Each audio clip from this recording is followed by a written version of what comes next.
Ya, tadi ya. Jadi tadi kita melanjutkan ya video yang tadi untuk triptan. Ya, untuk triptan tadi adalah obat yang digunakan, golongan triptan ya, obat yang digunakan untuk migrain sedang sampai berat ya. Ini contohnya ini sumatriptan, triptan dan sebagainya ya.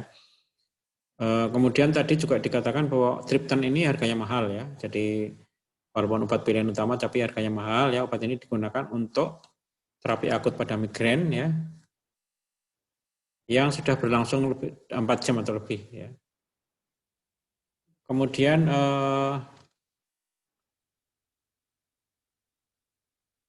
obat ini ya adalah karena mempunyai kelemahan harganya yang mahal ya. Ini harganya di sini dikatakan harganya mahal, maka obat ini menjadi pilihan kedua ya.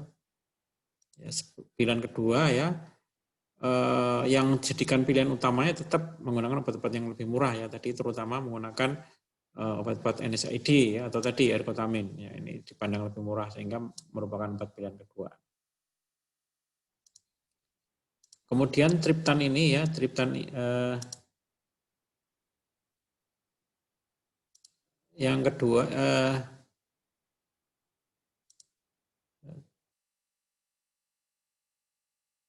kemudian yang kedua golongan obat analgesik. Ya, jadi tadi golongan triptan ya, kemudian kita lanjutkan untuk golongan obat-obat analgesik atau obat-obat nyeri atau obat-obat NSAID ya.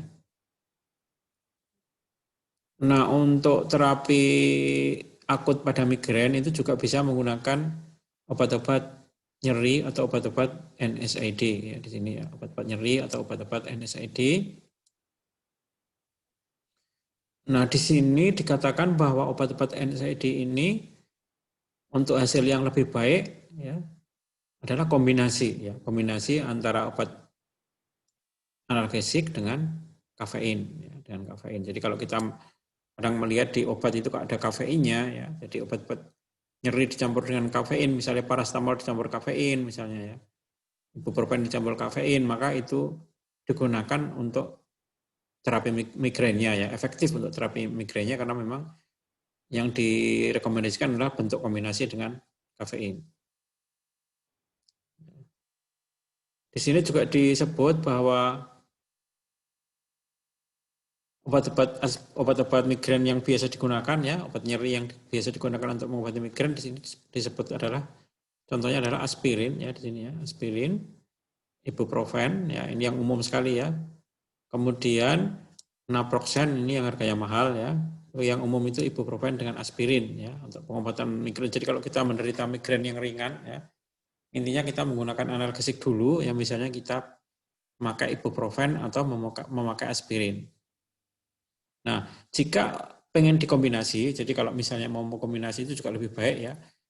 Jadi mengkombinasi antara obat nyeri dengan kafein. Ya, di sini yang disarankan adalah mengkombinasi paracetamol ya, atau acetaminophen atau paracetamol dengan kafein ya, atau mengkombinasikan aspirin dengan kafein. Jadi untuk terapi migrain ringan sampai sedang ya, itu kan direkomendasikan menggunakan analgesik ya. Jadi analgesik yang dipakai di sini yang disarankan adalah aspirin ya atau ibuprofen. Tapi kalau mau dikombinasikan dengan kafein, itu yang disarankan adalah paracetamol kombinasi dengan kafein ya, aspirin kombinasi dengan kafein.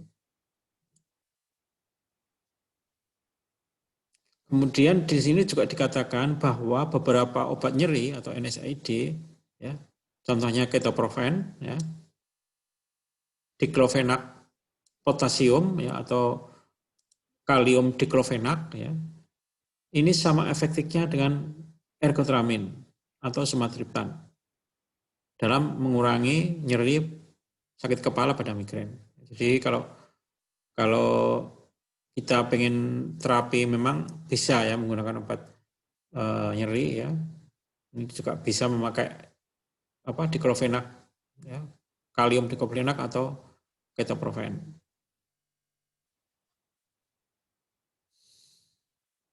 Kemudian eh,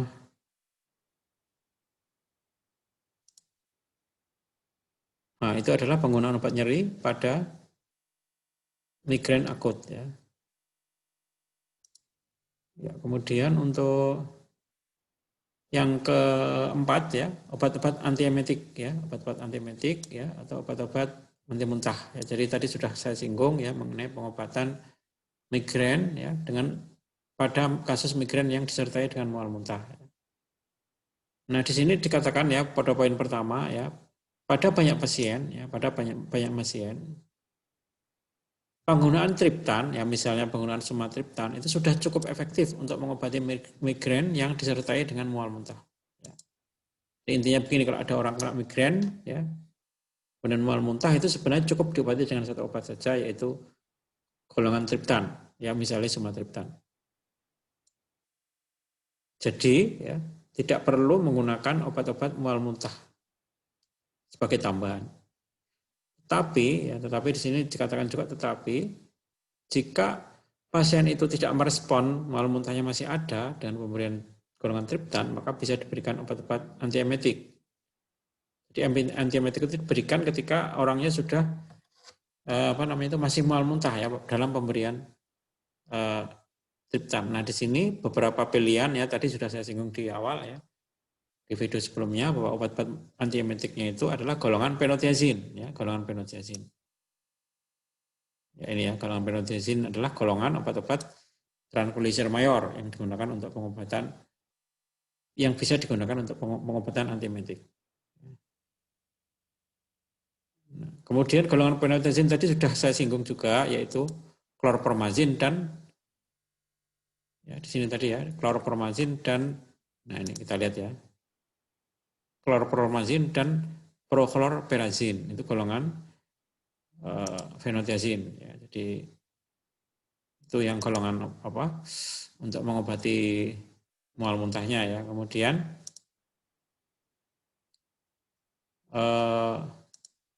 yang lain adalah metoclopramid ya. Di sini yang lain adalah metoclopramid. Jadi selain golongan penotiazin ya, juga bisa dipakai metoclopramid ya. Jadi metoclopramid ini salah satu obat antiemetik ya, obat-obat anti muntah, mual muntah ya, pada kasus di mana orang yang kena migrain itu pasti kena mual muntah ya. Itu mengenai obat antiemetik. Jadi obat antiemetiknya ada 3 ya, prochlorperazin, klorpromazin, dan metoclopramid. Dan ketiga macam obat itu tadi ya sudah saya singgung menyebabkan gejala ekstrapiramidal. Ya. Gejala ekstrapiramidal itu terkenal sekali ya, nanti bisa dibaca ya, yaitu misalnya tremor ya dan sebagainya. Oke, kemudian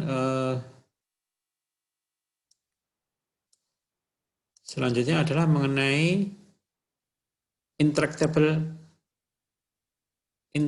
migraine. Jadi kita masuk ke migrain tapi yang tidak bisa diobati atau tidak sembuh atau gagal diterapi dengan obat-obat migrain. Ya, namanya intractable migraine. Tadi sudah saya singgung tadi ya di video pertama. Obat intractable migraine itu adalah klorpromazin ya tadi ya, di sini sudah kita singgung tadi ya. Klorpromazin ya, ini prochlorperazin ya, ini intractable migraine ya. Ini juga intractable migraine ya. Dan morfin. Ya, jadi ada 3 ya tadi ya. Intinya ada 3. Klorpromazin, dan morfin. Atau bisa juga di sini ya dihidroergotamin tapi di sini adalah parenteral, jadi disuntikkan. Jadi bisa juga pakai dihidroergotamin ya, untuk intractable migraine. Ya, jadi di sini untuk lebih jelasnya ya apa yang dimaksud dengan intractable migraine ya. Di sini diberi contoh ya, ada orang ya, Tuan HR itu adalah pasien yang terdiagnosis migrain ya, terdiagnosis migrain dan berulang ya, jadi kumat ya, sering kumat ya. Jadi di sini disertai dengan mual dan muntah ya yang parah ya. Nah, kemudian ini sudah diterapi oleh dokter ya dengan menggunakan sumatriptan ya. Tadi seperti kita ketahui sumatriptan itu adalah obat yang digunakan untuk migrain sedang sampai berat ya. Obat pilihan utama untuk migrain sedang sampai berat ya. Dan dikatakan tadi bahwa golongan sumatriptan ini atau golongan triptan ini juga bisa juga untuk mengobati mual muntahnya. Nah, tetapi di sini kita lihat ya, pada kasus ini pasien yang bersangkutan setelah diterapi sumatriptan lagi ya, setelah dia kumat diterapi lagi dengan sumatriptan, ternyata masih muntah ya. Jadi pada terapi sesi berikutnya itu dia masih muntah. Dan masih sakit kepala. Artinya obatnya yang dulu bisa menyembuhkan dia sekarang udah enggak ya, namanya itu intractable migraine ya. Jadi pada pengobatan berikutnya yaitu gagal terapi. Ya, itu namanya intractable migraine. Nah, intractable migraine tadi obatnya sudah saya singgung tadi, yaitu menggunakan 3 obat tadi ya, morfin ya, chlorpromazin dan bisa juga dihidroergotamin ya yang IV ya. Ya ini ya di sini contohnya ini dihidroergotamin IV ya, intractable migraine ya, disingkat DHE ya, dihidroergotamin ya. Kemudian mual muntahnya juga bisa ditambahi juga ya ini dengan metoclopramid ya.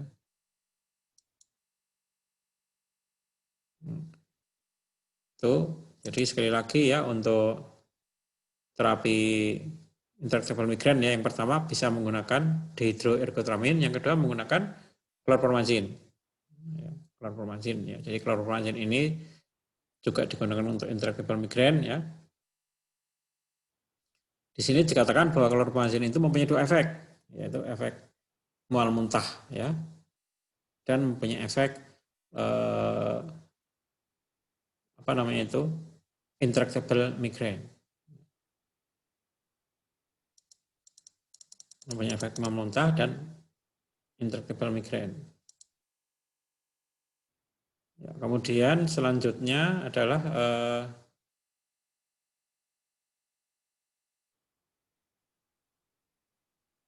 narkotik analgesik. Ya, narkotik analgesik adalah salah satu obat intractable migraine. Ya, contohnya morfin. Ya tadi ya, narkotik analgesik itu kan banyak ya contohnya ya.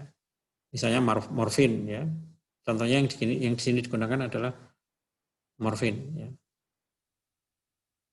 Nah, narkotik analgesik ya ini digunakan bukan merupakan pilihan utama ya, jadi bukan merupakan pilihan utama untuk intractable migraine. Sini ya, di sini hanya dipakai jika gagal diterapi dengan prolchromazin ya, jika gagal terapi dengan prolchromazin atau chlorpromazin atau dihidroergotamin, ya, gagal terapi dengan 3 macam obat ini, maka baru diberikan obat-obat narkotik analgesik. Ya. Itu ya itu. Ini contohnya adalah morfin. Ya. Narkotik analgesik di sini contohnya adalah morfin.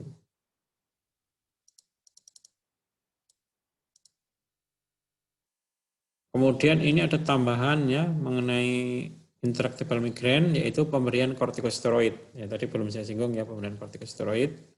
Ya, di sini untuk kortikosteroid yang dipakai adalah prednison, itu juga bisa dipakai ya.